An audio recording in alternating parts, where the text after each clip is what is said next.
And things began to take shape today in the legislative arm of the new government with the emergence of new leaders in the bicameral chamber of the National Assembly.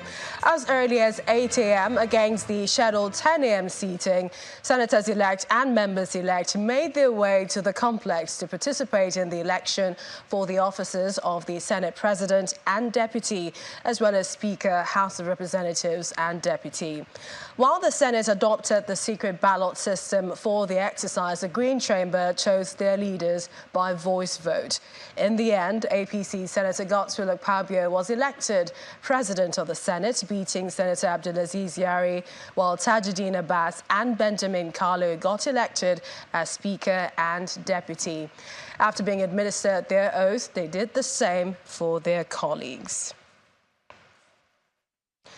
We begin in the upper chamber, which witnessed mild drama before the election that eventually resulted in the emergence of Senator Godswill Akpabio as the President of Senate. Following the nomination of Senator Akpabio and former Governor of Zamfara State, Senator Abdulaziz Yari, there was a shouting match between members who argued that Senator Yari is not a ranking member of the Red Chamber. When the dust settled and the election concluded, Senator Akpabio emerged victorious, scoring 63 votes to Senator Yari's 46, while the senator representing Kano North, Jibrin Barau, was declared Deputy Senate President unopposed. Our correspondent Victor Matthias reports. The 10th Senate is about to witness a change of guard as senators-elect gather for their inauguration as members of the upper legislative chamber, an election of the one who would be referred to as the first among equals. An event billed to start 10 a.m. commenced a few minutes past 8, with some lawmakers already in the building as early as 4 a.m., with no reason given for the sudden change of time. I now call the clerk Senate to make the roll call. Without a substantive president, the clerk of the National Assembly commences proceedings. First, a roll call of senators-elect present, and then a call for nominations of candidates for the position of the Senate President. However, the nomination of Senator Abdulaziz Yari draws this reaction.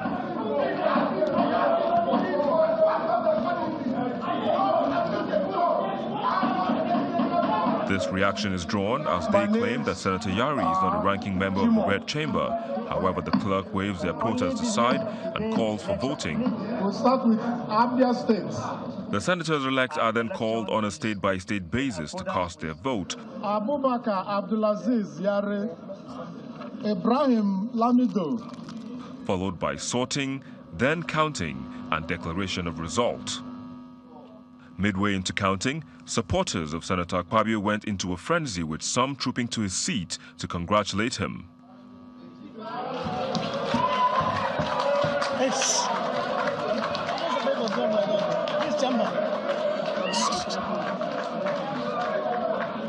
The results were eventually announced by the clerk of the National Assembly. Total number of votes cast 109.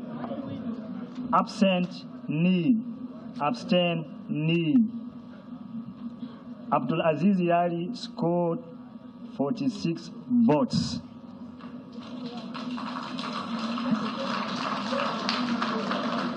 Godswill Akpabio scored 63 votes.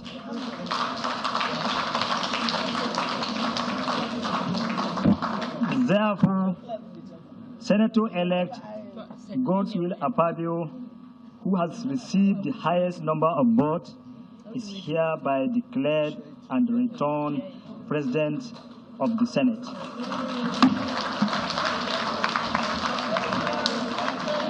Official results are announced, congratulations begin to pour in from his supporters and even from his main contender, Senator Abdulaziz Yari.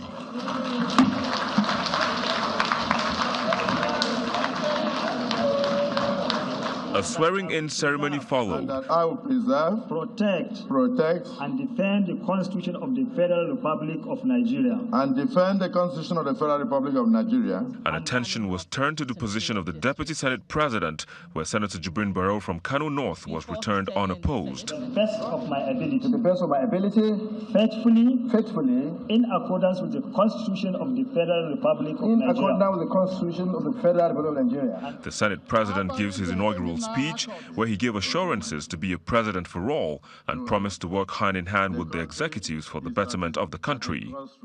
I want to assure Mr. President that no matter what name the Senate is called, we are here to do national duties.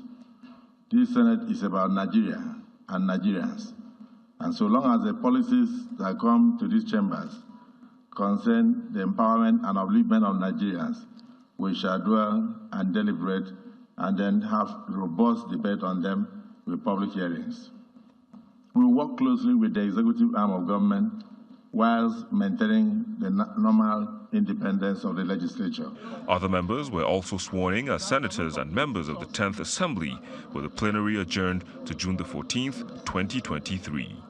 Victor Matthias, Channels Television News. The ayes have it. In the Green Chamber of the National Assembly, Right Honourable Abbas Tajuddin was elected Speaker of the House in the 10th Assembly.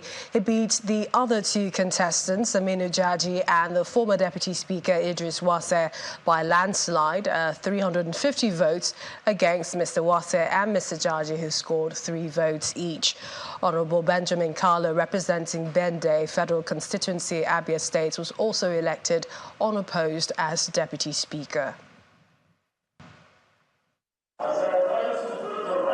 The House is full of legislators-elect and their loved ones, and everyone must identify himself or herself in the role.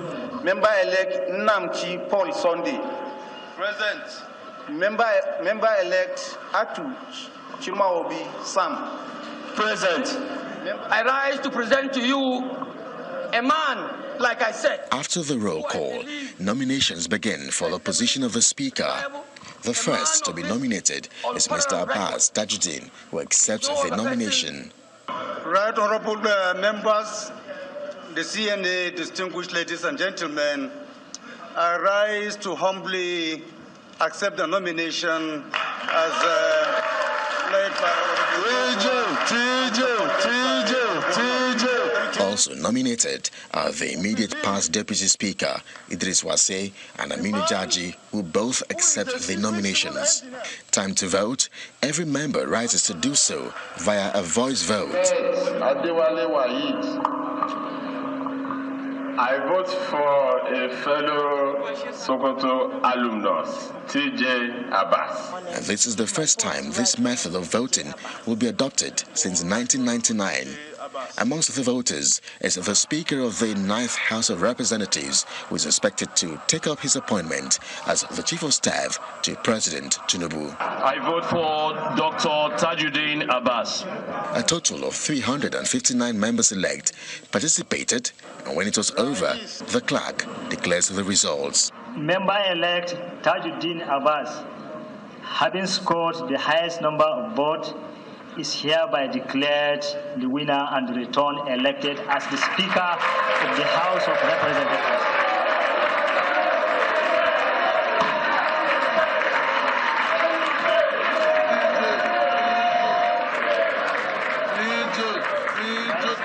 Mr. Abbas Tajuddin, who is a third-timer, is led to the Speaker's seat by his supporters, and the clerk administers the oath of office. I, Abbas Tajuddin, Do solemnly affirm that I will be faithful and bear true allegiance to the Federal Republic of Nigeria. So help me God.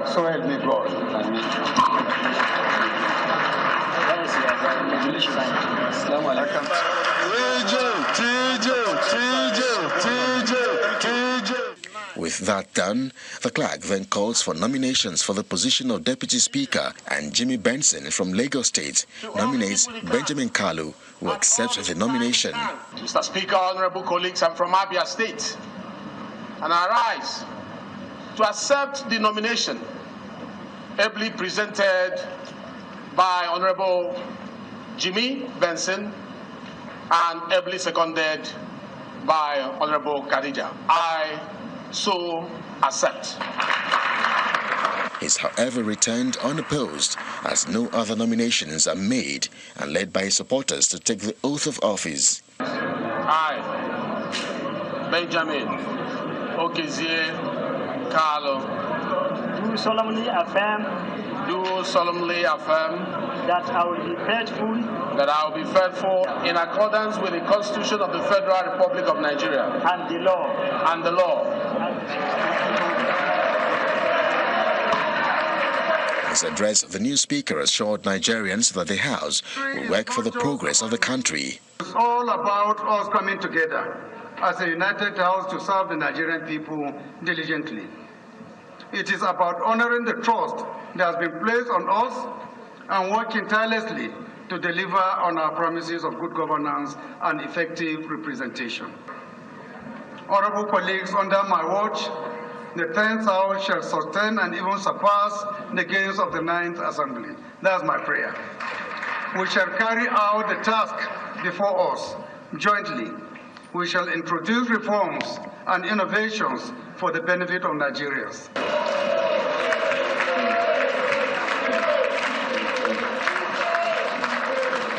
I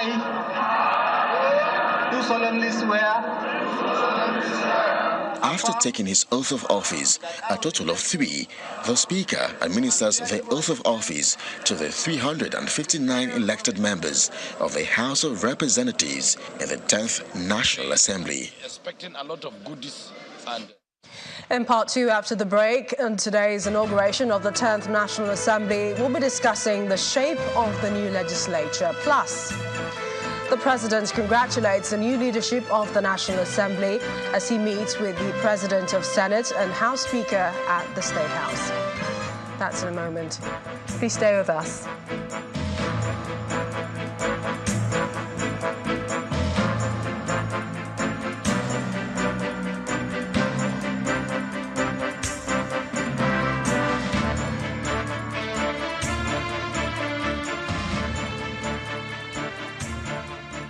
This is the University of Africa. Here, everybody has a degree of something. But the most important qualification is imagination. Her reason to imagine is slay. His reason is to be the GOAT. Theirs is to take the beat and make it lit. They want to test edgy till it is fire. Their reason for imagination is to add Riz in style. And their reason for imagination is just stunt. So no matter what your situation, just use your imagination.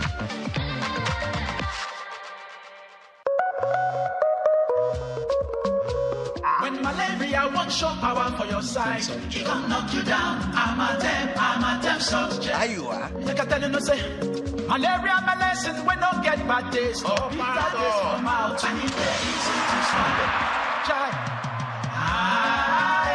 I got red game changer. I'm a damn soft gel. Say no to malaria. Yes to life.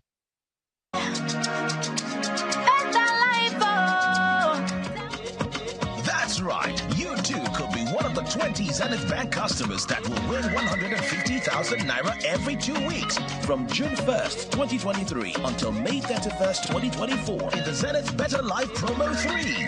To qualify, simply open a Zenith Bank account. For more information, visit www.zenithbank.com/betterlife. Live the better life with Zenith Bank. Taste is key and that's how we communicate. Best nourishment in every school. Mama, tasty mama, share the love. We all together. I love my mama. Mama, tasty, nourishing, school-based. Mama. Your Nutrilicious Bama is now available in sachet. When you have cavities, it hurts so bad it makes you miss school. Even football. But we prevent cavities before they form with Colgate. Colgate locks calcium in. Keeps cavities out.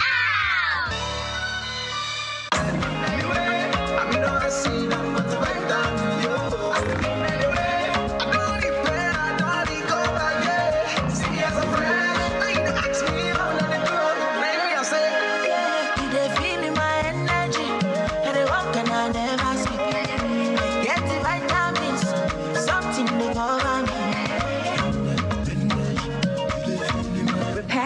powder with histamine, a blend of amino acids and multivitamins. Every morning is an opportunity to take your hustle to the next level.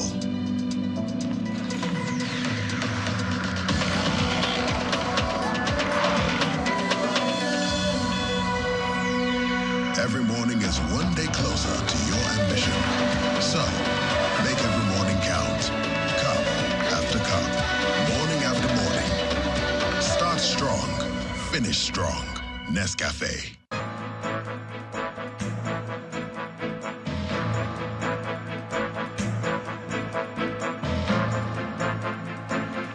Welcome back. If you just joined us, you're watching the news at 10 live from Channels Television. Here's a reminder of our top stories.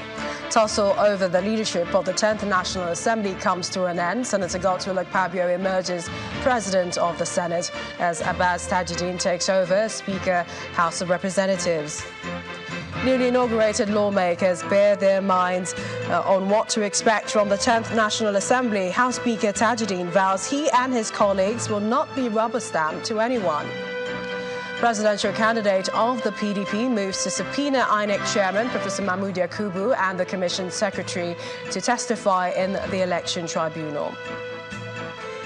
And former U.S. President Donald Trump appears in court in Florida to face charges of mishandling sensitive documents after he left the White House.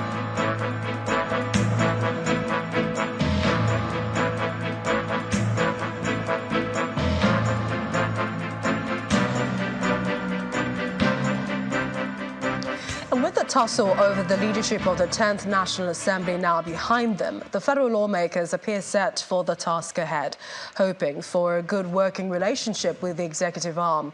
For some of them, the ministerial list of the president should be accompanied by portfolios for the nominees.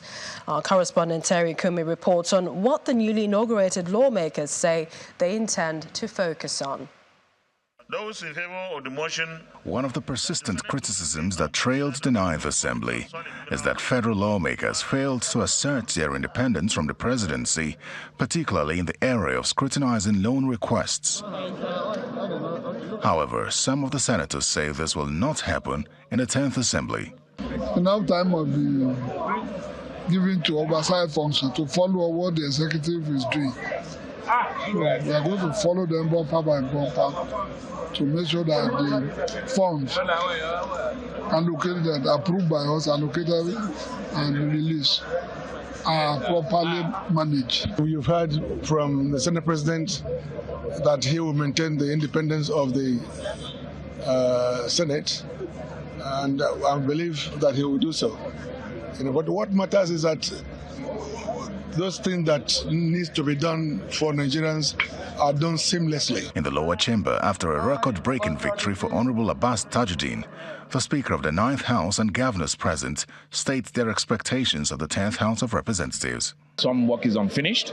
I expect them to finish off that job. Constitutional amendment, the issue of gender parity, and so many other things. The electoral laws remains unfinished, even though a strong foundation has been laid.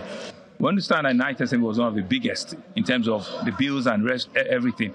But the 10th Assembly have, a target to meet and surpass. So I imagine they were going to settle very, very quickly and be able to begin to pass laws and make decisions that will be beneficial to all Nigerians in respect of what part of the country you come from. Let there be inclusivity. Every region, every gender, every age group, and everybody in this country should be included, should be brought on board, and let them settle down and begin to carry out the legislative business. The newly sworn-in lawmakers appear ready to get to work. On security, issues on infrastructure, issues on education, issues on youth empowerment, women inclusiveness. Based on what President has said about the minimum wage for the civil servant, we as a legislature will make sure at any moment that the law comes up, we're able to make it, and that law should be implemented to make sure that the civil servant of each of this country are well paid for them to stand the challenges of this country. We already have a nexus between the executive and the legislature with the appointment of the outgoing speaker as the chief of staff to the president. So we expect the legislation the relationship to be very mutual and cordial. Though the House is not constitutionally allowed to screen ministerial nominees, they expect that portfolios will be attached to the list. I would prefer as well that he attaches portfolios so that in evaluating the content that they are coming with, we should be able to situate the challenges ahead of them relative to what they are coming with. Yes, portfolios ought to be attached to the nominees before bringing them to the National Assembly, so that the representatives will ask them based on what they want to be given to. If he attaches the portfolios to the individuals, I don't think there's anything wrong in that, because the nomination starts from your intention. For you to nominate somebody, you must know that the capability, the ability of the person, and where you need the person to work with you to help you. So you have a problem you want that person to solve. The business of lawmaking for the 10th National Assembly begins now, as it prepares to either follow in the steps of the 9th Assembly or chart its own course. Terry Ikumi, Channels Television News. Well, for more on the inauguration of the 10th Assembly, Ambassador Chibuzo Kirike, legislative analyst and convener, National Political Equity Movement Nigeria, joins me now from our Abuja studios. Thank you for joining us. Yesterday, the nation marked a pivotal day in history, June 12. And today, it was the inauguration of the 10th National Assembly. That is the legislature, which formulates the will of the people into laws, sort of giving it legal character. What's your impression of how we arrived at the principal officers today? Well, thank you, Millicent, and good evening, Nigerians. You know, the legislature is the home of practice of democracy. So for me today, we have made progress in our democracy. We have also witnessed the burden of democracy in this whole process and the need to do more. Because I believe that for our democracy to thrive, we must work hard to strengthen the institution of the legislature and ensure that the legislature is independent. I think that in the Senate, for instance, what happened was a clear show of a fair and equitable democratic process. And we must thank the clerk to the National Assembly for his intervention during the nomination process. Because even the rule of the Senate stipulates that no point of privilege or order should be raised at the time election of presiding officers are being conducted. So the intervention of the clerk actually saved what would have become a constitutional crisis. And we believe that the emergence of the winner, Senator Godswill Akpabio, and that of Senator Jibril Barrow, we put them, in shape to realize that this is a hard-won victory, and the commitment that the Senate President made in his speech, one of the most important things he said was that there will be robust debate about policies, because what we have seen in the past is, reactive oversight process rather than being proactive and pragmatic. So that is a huge process. But in the House of Representatives, for instance, is where we would have experienced the burden of democracy. Without prejudice to the candidate that have emerged as the President, as the Speaker of the House of Representatives and the Deputy Speaker, these are credible people with cognate experience. However, many people are worried with the open vote system under the new standing order, because you could see the amount of votes, nearly 98% of the vote, 353 out of 359 members that were accredited to vote. That on its own is a huge burden on the presiding officer of the House of Representatives. And I think we should interrogate that particular process in the future, because there are so many implications to that, to both democratic consolidation and the ability of the House to assert itself to legislative business and processes.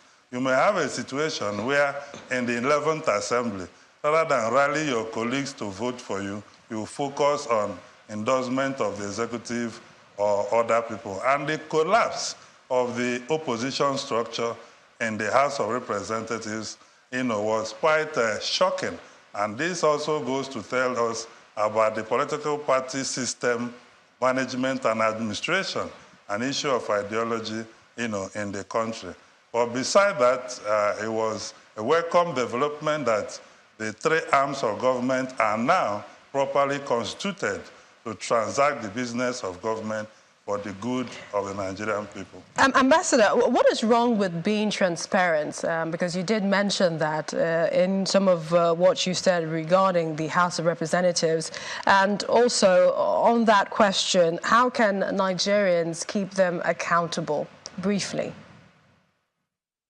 Well, yeah, it's quite transparent, but also they are underlining exogenous and endogenous factors.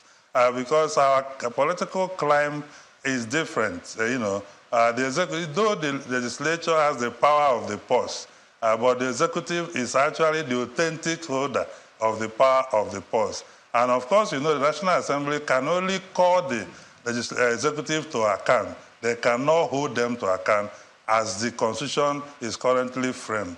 And like I said, both the Speaker and the President of the Senate made quite a very hopeful statement in their inaugural speech as to the fact that Nigeria legislative process will engage the people.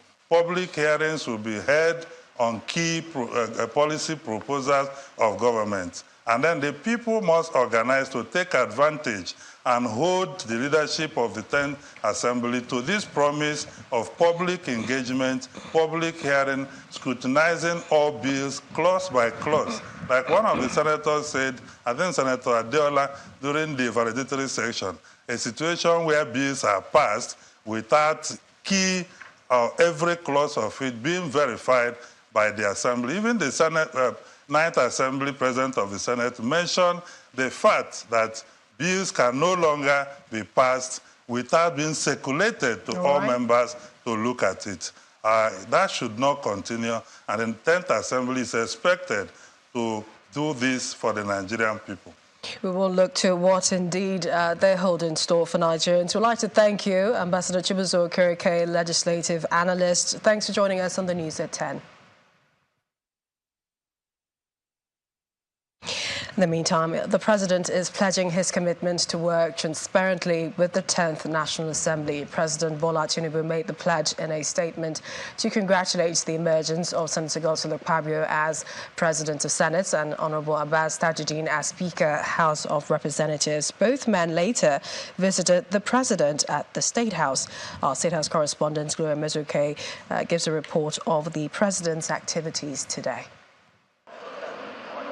Barely an hour after his election and subsequent inauguration, the President of the Senate arrives at the presidential villa on his first visit to the President Bola Tinubu as the number 3 citizen in the country.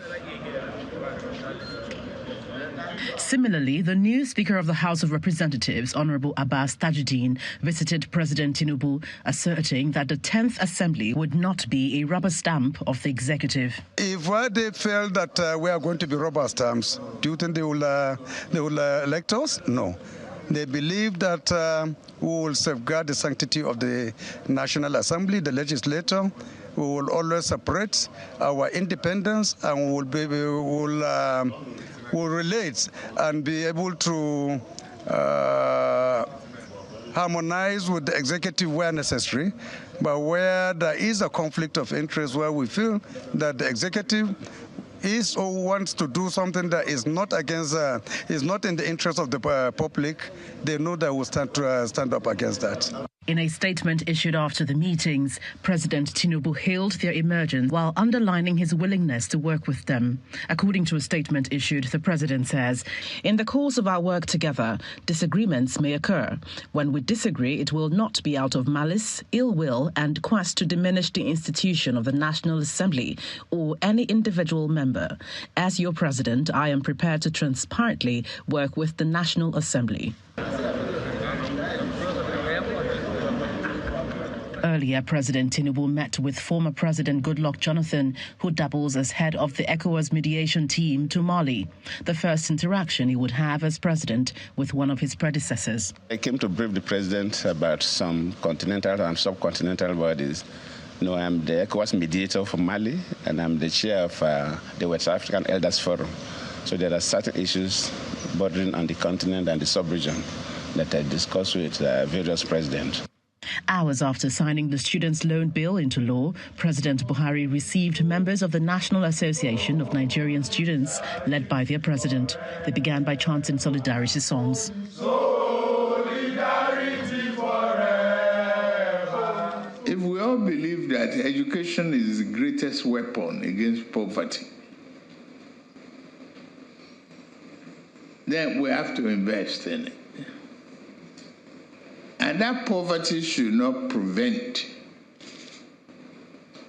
anybody, any child, including the daughter or son of a wood seller or barley seller or yam seller, from attaining their high standard of education to eliminate poverty. I assure you, the objective is not lost. So you have to promote unity and stability among each other. You must look forward to leading the country.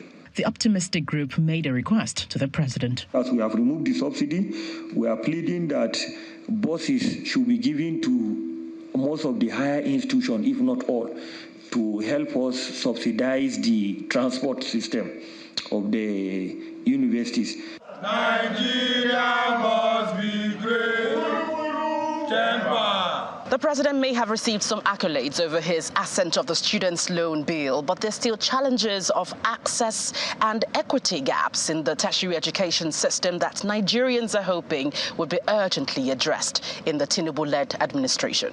From the presidential villa, Gloria Umezuki, Channels Television News.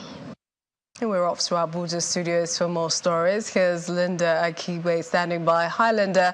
And Linda, it must have been quite a busy day for you, having covered the National Assembly for many years.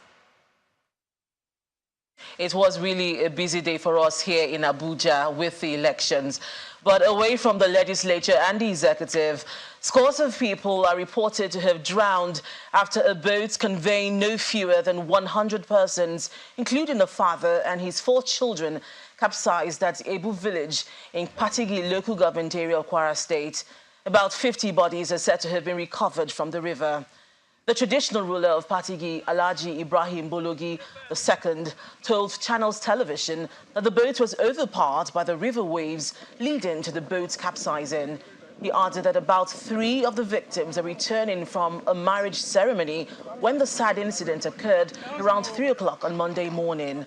According to him, efforts are on to rescue other victims of the boat mishap, while calling on government to assist in providing life jackets to support both operations in that area of the state.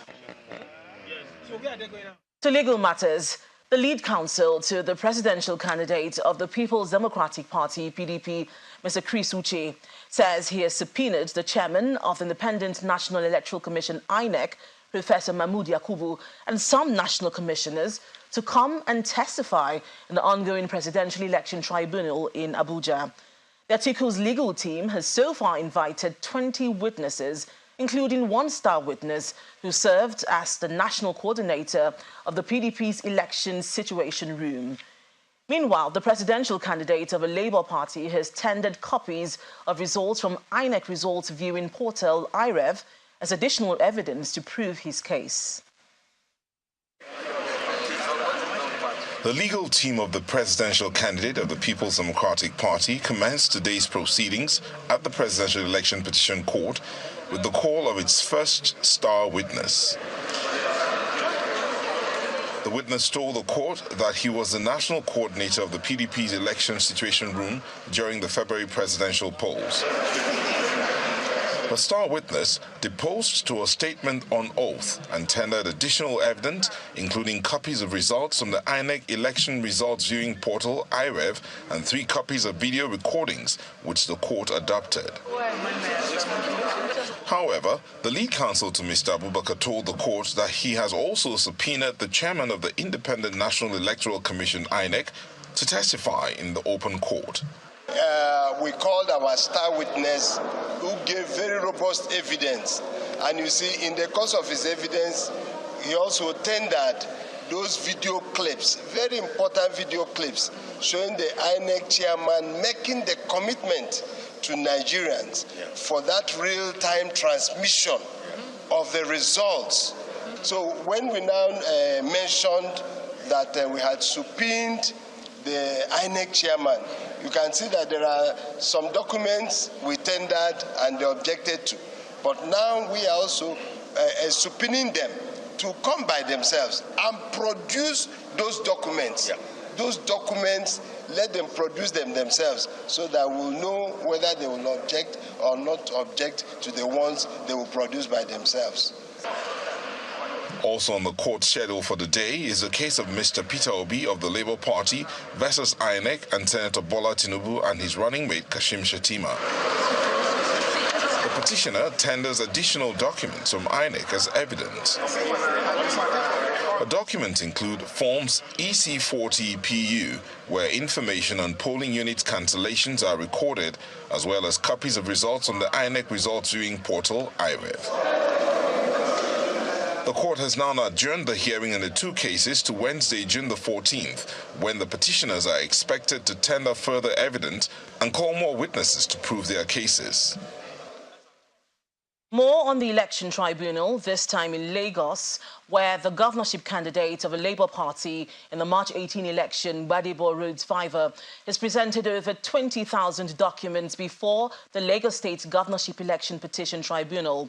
The petitioner, through his lead counsel, Dr. Olumide Ayeni, today presented the documents, which were stacked in 13 boxes alongside his schedule of exhibits.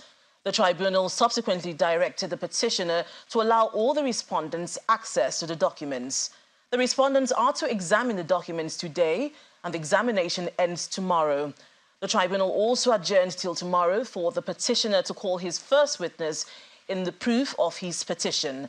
The documents expected to be tendered through the witnesses when they start to testify.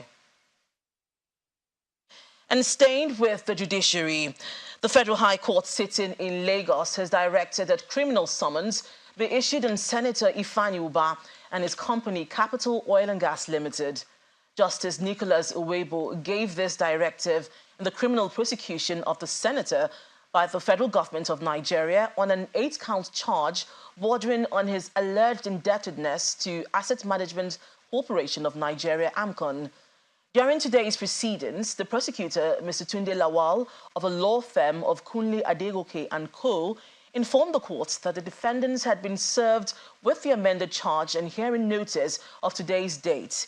He also told the court that at the last adjourned date, Senator Ifeanyi Ubah was not in court, and hearing notice of that date was also served on him, and asked the court to issue a bench warrant against Senator Ubah.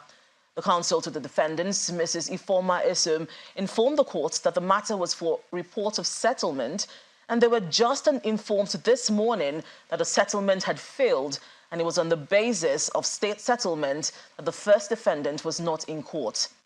After listening to the parties, the court declined to issue a bench warrant, but ordered that summons be served on Senator Ifeanyi Ubah through his counsel for him to appear in court on the next adjourned date, failing which a warrant will be issued for his arrest.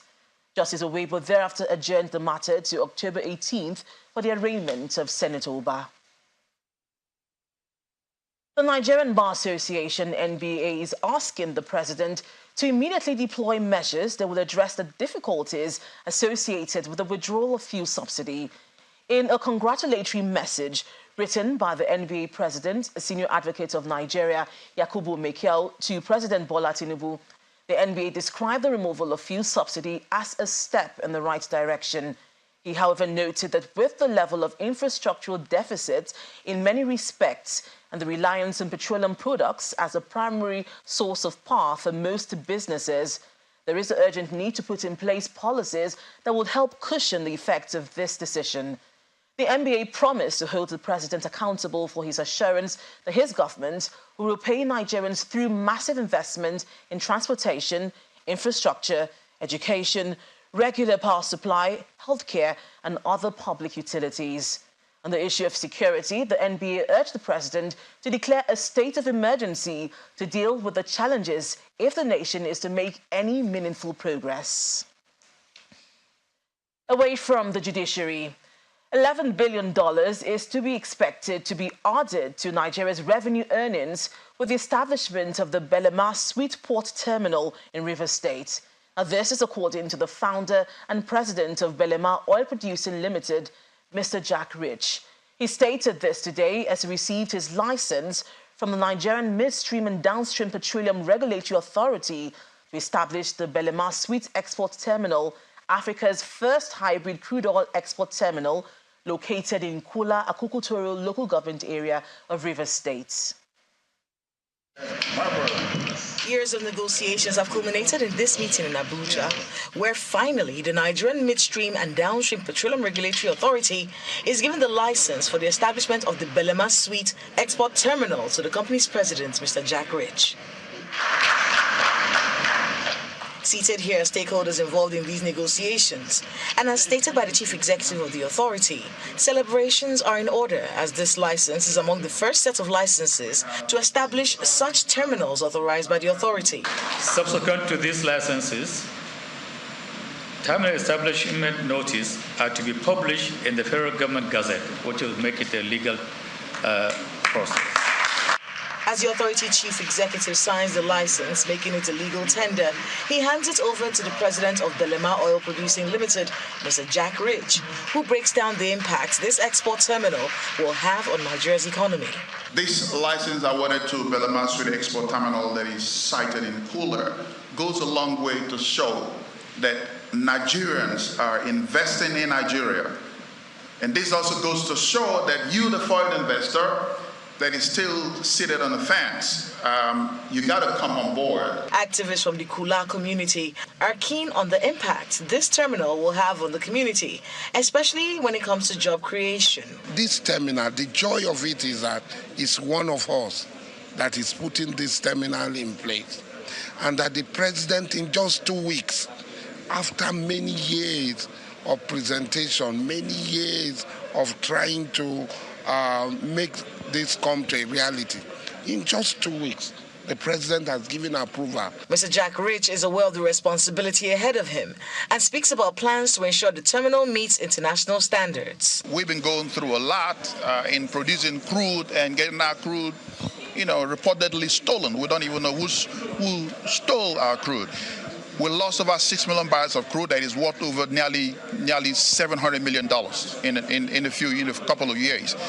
And since August, we had none other option than to look for alternatives. So this is a radical move to ensure alternative export medium to enable not just our field, but other operators within the corridor to have a way to store their crude and export their crude so they can earn a lot more.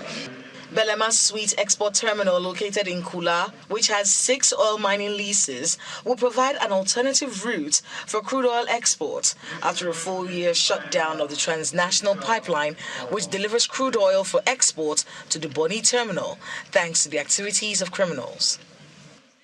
That's all from Abuja. Back to you, Millicent. Thank you, Linda.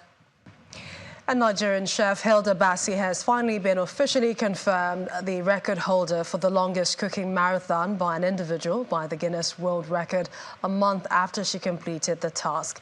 In a short video posted on social media by the record body, the official adjudicator, simply identified as Mark, explained that Hilda's official record stands at 93 hours 11 minutes as opposed to the 100 hours initially touted because of some miscalculations with the allowed rest periods during the marathon.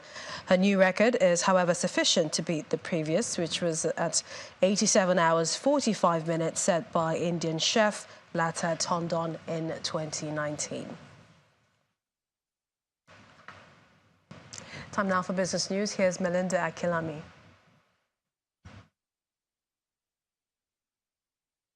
Banking so easy, so simple. Dial *894# now to experience it. You first, First Bank.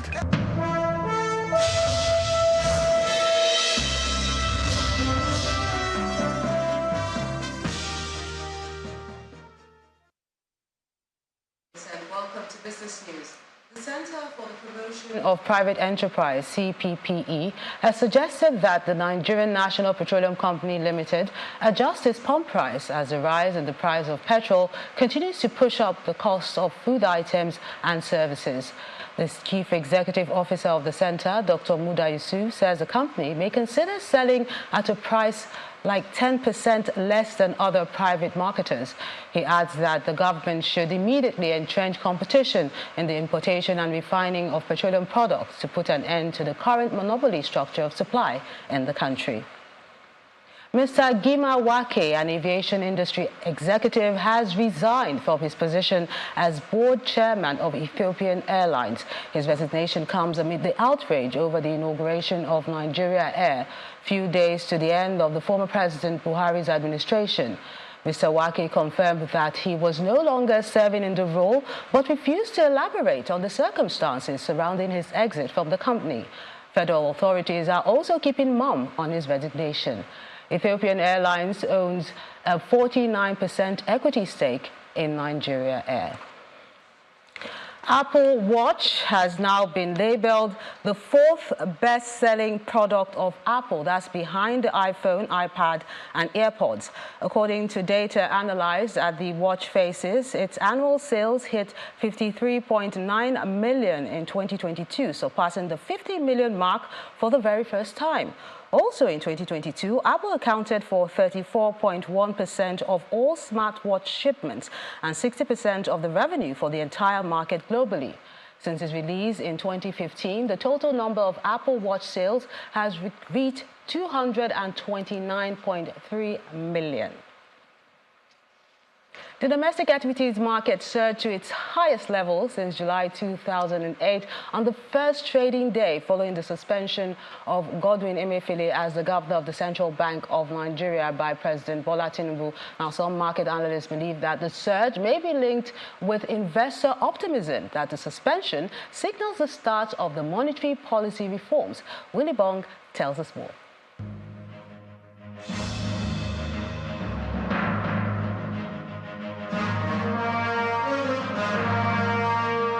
Welcome to the Stock Market Report. It's the first trading day of the week after the Democracy Day holiday, and equities were trading like wildfire. Over the weekend, President Bola Tinubu suspended the central bank governor Godwin Emefiele from office due to ongoing investigations. We saw a knee-jerk reaction in the Eurobonds market as dollar bonds jumped to a 5-month high. We were expecting some reaction from the equities market, but what we got was a wildfire trading. The oil share index broke record highs, trading within levels last seen in 2008.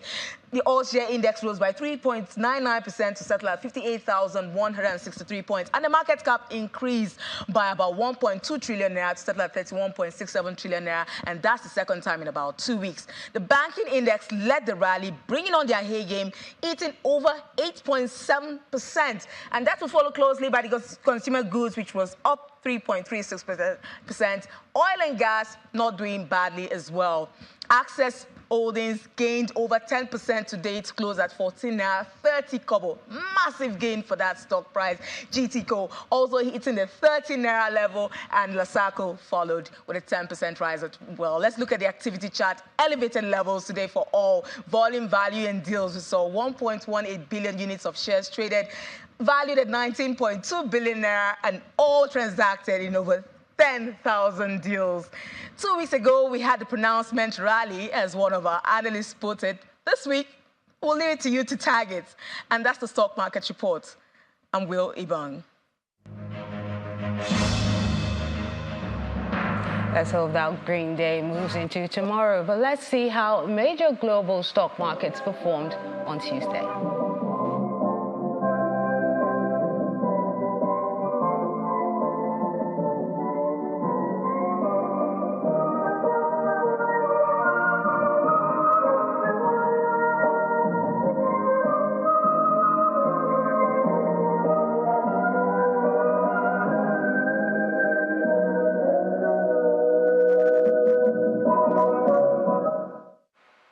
That's business news. Back to you, Millicent.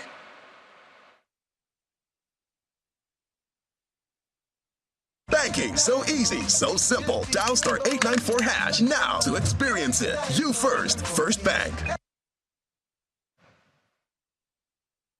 Thanks, Melinda. And it appears former President Donald Trump's indictment played out in two courtrooms today, and that is the Court of Public Opinion and the federal court in Miami. Well, the former president pleaded not guilty to criminal charges through his lawyer, alleging he retained classified documents after he left the White House. And leaving the courtroom today, the former president stopped at a well-known Cuban cafe in Miami to greet his supporters. Simon Puty has more in Around the World in 5. Good evening and welcome to the channel's studios here in London with your international news around the world in 5. The former US President Donald Trump has appeared in court in Florida to face charges of mishandling sensitive documents after he left the White House. The former president entered the courthouse in Miami, where hundreds of media and supporters had gathered for an initial hearing, the second time he has appeared in court this year. Miami's police chief said the force was ready for crowds of between 5,000 and 50,000 people to gather. I think it's safe to say we're working with partners, our law enforcement partners at all levels, to make sure that we're communicating, to make sure that we're prepared, to make sure we're sharing information, and ultimately to ensure that tomorrow goes off without any hitch. And so we wanted to ensure the public that we are ready. We have extremely high confidence of the residents and the folks that live here in the city of Miami. They are used to demonstrating, they are used to exercising their First Amendment rights, and they are incredibly respectful and supportive of law enforcement here in South Florida. Russia has been accused of a massive missile attack on several civilian buildings in Kryvyi Rih, the home city of President Volodymyr Zelensky. At least 6 people died and several others were injured, with pictures showing a 5-story apartment block with smashed windows and smoke rising. The building was still burning on Tuesday morning, hours after it was hit by the missile strike. Volodymyr Zelensky, who was born in Kryvyi Rih, condemned the attack on his hometown. At least 4 other people were wounded in missile strikes on other buildings in the city. The death toll from a flood sparked by last week's Kharkovka dam breach has reportedly risen to 17 in areas of Ukraine's Kherson region that are held by Russia. Coastal areas were flooded after the destruction of the infrastructure, for which both sides blamed each other. However, the evidence overwhelmingly suggests it was Russia's doing. Most of Kherson remains inundated, although floodwaters have begun to subside following the destruction of the dam. A 31-year-old man has been arrested on suspicion of murder following the deaths of 3 people in Nottingham city centre in the United Kingdom. Police say they were called at 4 a.m. British Standard Time, where 2 people were found dead. A man was also found dead a few streets away. Officers then say there was another incident where a van attempted to run over 3 people who were being treated for their injuries. A white van pulled up beside me and I thought, oh, that's weird. So I looked. And this was at the Theatre Royal, just at the corner there? Yeah, just on the corner. And he looked in his mirror, saw a police car behind him. He then quickened up. There was 2 people turning the corner. He went straight in to these 2 people. The woman went on the curb. The man went up in the air. It was such a bang. I wish I never saw it, because it's really shaken me up. Clashes and gunfire have resumed in the greater capital area of Sudan after the latest 24-hour temporary ceasefire agreement between the Sudanese armed forces and the Rapid Support Forces expired. The greater capital area of Sudan, composed of Sudanese capital Khartoum and neighbouring cities of North Khartoum and Omdurman, is one of the most affected areas by the ongoing armed clashes between the 2 sides. Several blocks in the southern part of Khartoum were shelled for 2 consecutive days, resulting in at least 18 civilian deaths with dozens of others injured. Both sides have accused each other of launching attacks right after the ceasefire ended. And Sir Paul McCartney says he has employed artificial intelligence to help create what he calls the final Beatles record. He said the technology had been used to extricate John Lennon's voice from an old demo so he could complete the song. Sir Paul did not name the song, but it is likely to be a 1978 Lennon composition called Now and Then. It had already been considered as a possible reunion song for the Beatles in 1995 as they were compiling their career-spanning anthology series. And that's your international news around the world in 5. Now back to the Channel's studios in Lagos.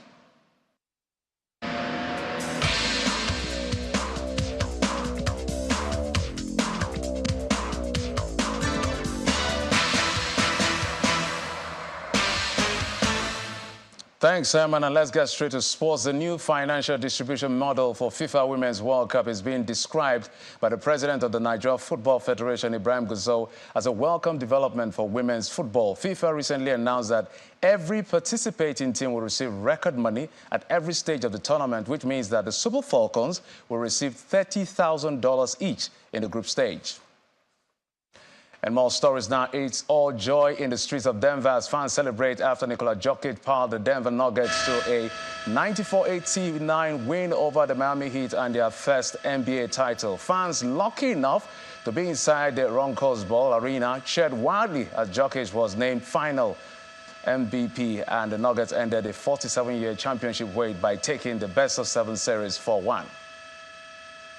And Aileen Nicreas has made a short-lived return to singles action following a knee injury surgery when he was beaten by China's Jinping Wu at the Stuttgart Open earlier today. Creos, who had not played since he was forced to withdraw from Japan Open last October, was beaten 7-5, 6-3 in the match first round, which lasted just 1 hour, 10 minutes.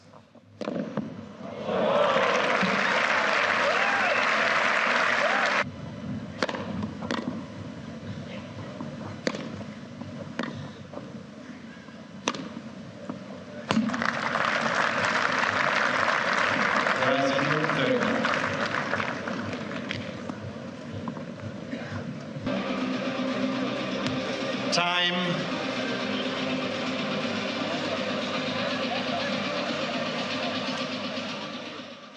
Just get well soon, Creos. Millicent is back to you.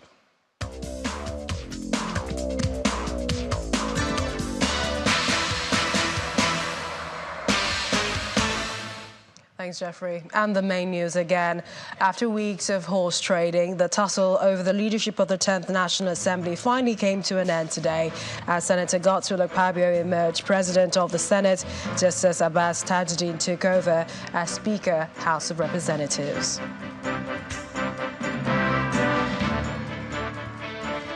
So that's the news at 10 tonight. Thank you for watching. I'm Millicent Walker. Have a good night and stay safe.